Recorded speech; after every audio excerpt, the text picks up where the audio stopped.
السلام علیکم ورحمۃ اللہ وبرکاتہ۔ مجھے لگتا ہے کچھ تھک گئے ہیں بیٹھے بیٹھے اور کچھ جاگ رہے ہیں۔ سلام سے جواب نہیں دیا آپ نے۔ السلام علیکم ورحمۃ اللہ۔ وعلیکم السلام۔ اور یہ میں نے صرف اس لیے کہا ہے کہ جو بھی اپنا انعام لینے کے لیے آئے، ہاتھ تو ملایا انہوں نے، لیکن چند دیر کی آواز آئی السلام علیکم السلام علیکم۔ ڈرتے ڈرتے یہ پتہ نہیں عورتوں کے اثرات آئے ہوئے ہیں۔ بھائی اللہ نے بات بتایا جب بھی کسی سے ہاتھ ملائے تو زبان ضرور استعمال ہو، اور وہ بھی صرف السلام علیکم نہیں، السلام علیکم ورحمۃ اللہ وبرکاتہ، تاکہ 30 نیکیاں تو ہم کو مل جائے۔ تو اس چیز کا ہمیں خاص طور پہ طلباء کو خیال رکھنا ہے۔ الحمدللہ والصلاۃ والسلام علی رسول اللہ وبعد۔ میں آپ سے ایک سوال کرتا ہوں کہ دنیا کا کوئی فرد بھی مجھے ایسا نظر نہیں آیا جو کسی دولت کو حاصل کرنے کے لیے کوشش نہ کر رہا ہو۔ تو سب سے بڑی دولت کون سی ہے؟ ڈالر ہے، سعودی ریال ہے، دبئی کے درہم ہے، پاکستانی روپے ہے، بہت بڑی جاب ہے، کیا چیز ہے؟ علم ہے، ماشاءاللہ، جزاک اللہ خیر۔ یہ ایک ایسی دولت ہے جو کبھی ختم ہونے والی نہیں۔ انسان کے مرنے سے پہلے اس کی حاصل کی ہوئی دولت ختم ہو سکتی ہے، مالی دولت، لیکن جب تک اس کی روح نہیں نکلے گی اس وقت تک علم والی دولت اس کے سینے میں، دل و دماغ میں محفوظ رہے گی۔ تو ہم ایسی دولت حاصل کرنے کے لیے آپ لوگ ماشاءاللہ یہاں جمع ہوئے ہیں، بڑے مبارک بادی کے مستحق ہیں۔ اور میں نے جو 3-4 تقریریں سنی ہیں، بلکہ میں تو جناب مدیر حسن سلفی صاحب سے فون پر یوں کہہ رہا تھا کہ میں ذرا سا پہلے آؤں گا، میں بھی تو کچھ تقریریں سنوں نا طلباء کی۔ تو ماشاءاللہ 3-4 جو میں نے سنی ہے اس میں بڑی خوشی ہوئی کہ آپ لوگوں نے بڑی اچھی تیاری کی ہے۔ اور حقیقت یہ ہے کہ میں ایک ادارے کا نام تو نہیں لوں گا، وہ صاحب ان کے والد جنہوں نے کسی ایک ادارے میں اپنے بچے کو داخل کیا تھا، 2 سال کے بعد وہ میرے پاس آئے جامعہ سلطانیہ میں، کہنے لگے جی ہم نے تو وہاں کی بڑی تعریف سنی تھی، بہت کچھ سنا تھا، لیکن جب بچہ ہمارے گھر میں آیا، ہم پنجاب میں آیا، ہم نے اس سے کہا درس تو دے دو، وہ درس ہی نہیں دے پا رہا ہے۔ تو یہ تقریری میدان جو ہے نا، جب تک اس میدان میں ہم اپنے آپ کو کامیاب نہیں کریں گے تو گویا کہ بلغوا عنی ولو آیا پر مکمل عمل نہیں ہو سکے گا۔ اور ایک مقولہ ہے، میں حدیث تو نہیں کہوں گا، ایک مقولہ ہے کیونکہ اس روایت کے اندر بہت کچھ کلام ہے، اس لیے میں مقولہ کہہ رہا ہوں کہ ہر چیز کی زکوٰۃ ہوتی ہے، لِكُلِّ شَيْءٍ زَكَاةٌ وَزَكَاةُ الْعِلْمِ، ہر چیز کی زکوٰۃ ہوا کرتی ہے، اور علم کی بھی زکوٰۃ ہے، اور وہ کیا ہے؟ ابلاغ، وہ آگے لوگوں تک پہنچانا۔ اور اس کی زکوٰۃ اسی وقت ادا کی جا سکتی ہے جب ہم بولنے کے اندر مہارت رکھتے ہو، جھجک ہمارے اندر سے دور ہو۔ اور مجھے یاد آ گیا اپنا ایک واقعہ، جب میں طالب علم کے زمانے میں 2ری-3ری کلاس میں پڑھ رہا تھا تو جلسہ اصلاح البیان محمدی مسجد مدرسہ دارالسلام میں ہوا کرتا تھا۔ میں جیسے ہی اسپیکر کے پاس آتا یا میرا نام لیا جاتا، بلکہ اس سے پہلے سے میرا دل دھڑکنے لگتا تھا۔ اب جب دل دھڑکنے لگے تو وہ آدمی کیا بولے گا، کیا آواز نکلے گی اس کی، وہ آواز بھی کم کم آئے گی۔ تو ناڑا جانتے ہیں، ناڑا ہے جی، ازار میں اردو میں کہہ دیتا ہوں، یہ میں لے کر اور اپنی قمیض کے اندر یہاں سینے پر کس کے باندھتا تھا، لیکن ہمت نہیں ہاری کہ دل جو ہے یہ زیادہ دھڑکے نہیں۔ اور جب بھی میرا نام آتا، میں آتا الحمدللہ میدان میں، اور ایسا بھی ہوا کہ محفل قرات کا جب مقابلہ ہوا تو الحمدللہ پہلی پوزیشن حاصل کری۔ اور وہ کس طرح سے کہ اس دور میں قاری عبدالباسط کا بہت چرچا تھا، ابھی تو ذرا کم ہو گیا ہے، ابھی تو ماشاءاللہ حرمین شریفین کے جو ائمہ ہیں وہ نمبر لے گئے ہیں، اور حقیقت میں یہی نمبر زیادہ عمدہ اور بہتر ہے۔ تو عبد الباسط کی طرز پر میں نے سورہ تکویر کی آیات جو پڑھی، جہاں تک وہ سانس لیتے ہیں بِأَيِّ ذَنبٍ قُتِلَتْ، وہیں تک میں نے ایک سانس کے اندر اور اسی لہجے میں پڑھا تو مجھے پہلا انعام مل گیا، لیکن پیچھے نہیں ہٹا میں۔ اسی طرح سے کوئی طالب علم اپنے آپ کو تقریری میدان میں پیچھے نہ ہٹائے، بلکہ وہ یہ کوشش ہو کہ اگر میری مہینے میں باری آتی ہے تو ہر ہفتے میں باری آنی چاہیے، نہیں باری آ رہی اپنے کمرے میں بیٹھے بیٹھے۔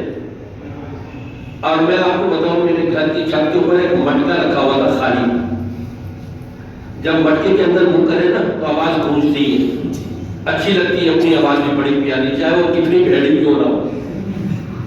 اس کے اندر منہ ڈال کر کے اور پھر میں گنگناتا رہتا، گانے والے نہیں، تلاوت یا تقریر جو بھی مجھے آتا تھا اس وقت میں پڑھتا تھا وہ میں اس کے اندر گنگناتا تھا۔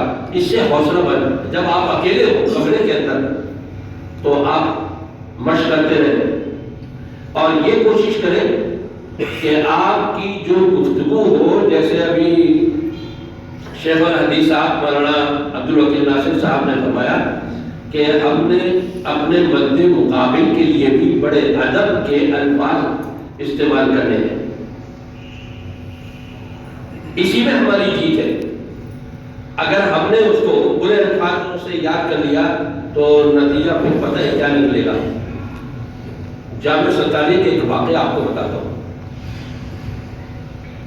رمضان کے آخری عشرے میں تقریباً 200-250 افراد، عورتیں اور مرد ملا کر کے اعتکاف میں بیٹھتے ہیں۔ ہماری کوشش یہ ہوتی ہے کہ غیر اہل حدیث آنے زیادہ سے زیادہ، اور آتے ہیں الحمدللہ، اور ہر سال 10 سے 15-20 افراد اہل حدیث صرف 10 دنوں کے اندر ہو کے جاتے ہیں۔ وجہ کیا ہے؟ ہمارے جو پرانے بوڑھے لوگ ہیں نا، وہ بڑے عجیب عجیب سوال کرتے ہیں۔ میرے ارد گرد میں بیٹھے ہوئے اور مجھے معلوم ہے یہاں پر دیوبندی بھی ہے، بریلوی بھی ہے، یہاں تک کہ شیعہ بھی آئے وہاں۔ کہنے لگے کہ امام ابو حنیفہ کو کیا کہا؟ وہ تو حدیث میں فیل ہے، وہ کیا جانتے ہیں؟ میں نے بڑے صاحب سے کہا، میں نے کہا حضرت بات یہ ہے کہ ائمہ دین جو ہے چاروں کے چاروں اور ان کے علاوہ بھی، اور بالخصوص آپ نے امام ابو حنیفہ رحمۃ اللہ علیہ کا ذکر کیا ہے، وہ ماشاءاللہ عالم تھے، بڑے فقیہ تھے، بڑے سمجھدار تھے، اور ان کی جوتی کے خاک کے برابر بھی نہیں ہے تم۔ یہ نہیں کہا کہ تم نہیں، ہم تو ان کی جوتی کے خاک کے برابر بھی نہیں ہے، انہوں نے تو دین کی بڑی خدمت کی ہے۔ ایسے الفاظ آپ بزرگوں کے لیے، بڑوں کے لیے استعمال نہ کریں۔ جو ارد گرد میں دیوبندی بریلوی بیٹھے ہوئے تھے، حنفی، ان کے دلوں پر ایک طرح کا پلستر ہو گیا کہ جو وہ سنتے چلے آئے تھے کہ اہل حدیث تو گستاخ ہوتے ہیں، ائمہ کو بڑا بڑا کہتے ہیں، یوں کہتے ہیں، وہ کہتے ہیں، ٹھنڈے ہو گئے وہاں پر۔ اب ان کو جو بتایا جا رہا ہے وہ آ رہے ہیں قریب اور اس کو قبول کر رہے ہیں۔ تو ہم نے اپنے مد مقابل ہی نہیں، اور ان کے جو بزرگ ہیں ان کے بھی نام ہم نے بڑے ادب اور احترام سے لینا ہے۔ اسی لیے تو اللہ کے رسول صلی اللہ علیہ وسلم نے فرمایا لا تسبوا آلہتہم فہم یسبون آلہتکم، تم اگر ان کے بڑوں کو، معبودوں کو گالیاں دو گے تو وہ تمہارے معبود حقیقی جو ہے اللہ، اس کو گالی دیں گے۔ تو یہ گالی دلوانا سبب ہم خود بنے، تو اس چیز سے ہم نے پرہیز کرنی ہے۔ اس بات رفع الیدین پر جو پہلی تقریر ہوئی، انہوں نے ایک جملہ کہا جو مناسب نہیں ہے کہ رفع الیدین کرنا اولا ہے۔ اولا کا مطلب جانتے ہیں کہ نہ کرنا رفع الیدین غیر اولا ہے، یعنی نماز ہو جائے گی، جبکہ رسول اکرم صلی اللہ علیہ وسلم نے رفع الیدین کیا اور حکم دیا پوری امت کو صلو کما رأیتمونی اصلی، تم ایسے نماز پڑھو جیسے مجھے نماز پڑھتے ہوئے دیکھا۔ یہ حکم ہے، الامر للوجوب، یہ تو واجب ہو گیا، یہ اولا غیر اولا کی بات نہیں۔ تو کبھی بھی اس کے لیے اولا کا لفظ استعمال نہ کریں، بلکہ یوں کہیں یہ تو واجب ہے، لازمی ہے، اس کے بغیر نماز نہیں ہوگی، ناقص ہوگی نماز. جیسے دوسرے مقرر نے اپنی تقریر میں کہا کہ مختلف بزرگوں کے حوالے سے کہ یہ ناقص ہے. باقی میں نے ماشاءاللہ جامع احسان کے اندر سابقہ ادوار میں بھی میں آتا رہا یہاں، لیکن اب جو میں نے خوبی پائی ہے کہ طلباء میں بھی جوش، ولولہ اور جذبہ دین کو حاصل کرنے کا بھی اور پھر آگے اس کو پہنچانے کا بھی. یہ سہرا کن کے ساتھ جاتا ہے؟ ظاہری بات ہے جامع احسان کے اساتذہ، جامع احسان کے مدیران، جامع احسان کے کرتے دھرتا، کہ ان کی یہ کاوشیں ہیں، ان کی یہ محنتیں ہیں. ان محنتوں کی قدر کرتے ہوئے اپنے استادوں کی دعائیں لینے کی کوشش کرو، ان کے شکر گزار ہمیشہ بنے رہو کہ آج ہمیں ہمارے اساتذہ نے، ہم جس ادارے میں رہ رہے ہیں اس ادارے کے مدیر اور اساتذہ اور وہاں کے کارندوں نے ہمیں اس لائق کر دیا اللہ کے حکم سے کہ ہم لوگوں کے سامنے حق بات بلا جھجک کر سکتے ہیں. ہم کر تو سکتے ہیں لیکن دب نہیں سکتے. باطل کے مقابلے میں کر تو سکتے ہیں لیکن دب نہیں سکتے. یہ چیز ہمارے اندر بدل جائے اور پیدا ہونی چاہیے. میں مبارکبادی دوں گا مدیر الجامعہ احسن سلفی صاحب کو بھی، اور یہاں کے شیخ الحدیث مولانا عبدالوکیل ناصر صاحب کو بھی، نائب شیخ الحدیث صاحب کو بھی، اور دیگر اساتذہ کرام جو سب آپ کے ساتھ یہ بڑی محنتیں کر رہے ہیں، جس کا رزلٹ یہ ہر مہینے دیکھنے میں آتا ہے. یہاں دعا ہے کہ اللہ تبارک و تعالیٰ ان کی ان کاوشوں کو اپنی بارگاہ میں مقبول و منظور فرمائے، اور آپ سب حضرات کو، تمام طلباء کو دن دگنی رات چوگنی ترقی عطا فرمائے. اور ترقی اسی میں ہے کہ ہم جو پڑھیں اس پر عمل کریں. صحابہ کرام کی حدیث آپ نے پڑھی ہوگی روایت وہ آثار میں کہ ہم اللہ کے رسول صلی اللہ علیہ وسلم سے 10 آیتیں سیکھتے ہیں، اس پر عمل کر لیتے ہیں، پھر اگلا سبق لیتے ہیں. تو ہماری بھی یہ کوشش ہونی چاہیے کہ آج ہم نے جو پڑھا ہے اور سیکھا ہے، کل جب ہم استاد کے سامنے آئیں تو اس سے پہلے ہمارا عمل اس کے مطابق ہو چکا ہو. تو انشاءاللہ تعالیٰ اسی میں کامیابی ہے اور اسی میں ترقی ہے.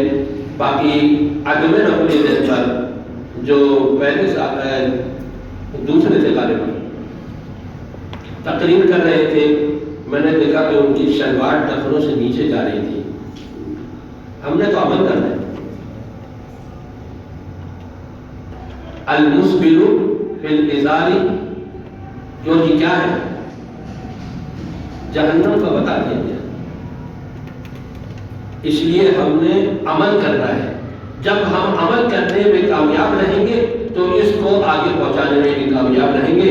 اس دعا کے ساتھ میں اختتام کرتا ہوں اور یہ کہتے ہوئے کہ جس مقرر نے اپنی گفتگو کا اختتام شعر پر کیا ہے، اشعار بیچ میں پڑھ لیا کریں، لیکن ہمارا جب آغاز اللہ کی حمد و ثنا سے، اللہ رسول کی باتوں سے ہو رہا ہے تو ہمارا اختتام بھی اسی سے ہونا چاہیے. اس میں انشاءاللہ تعالی خیر و برکت ہوگی. والسلام علیکم ورحمۃ اللہ وبرکاتہ.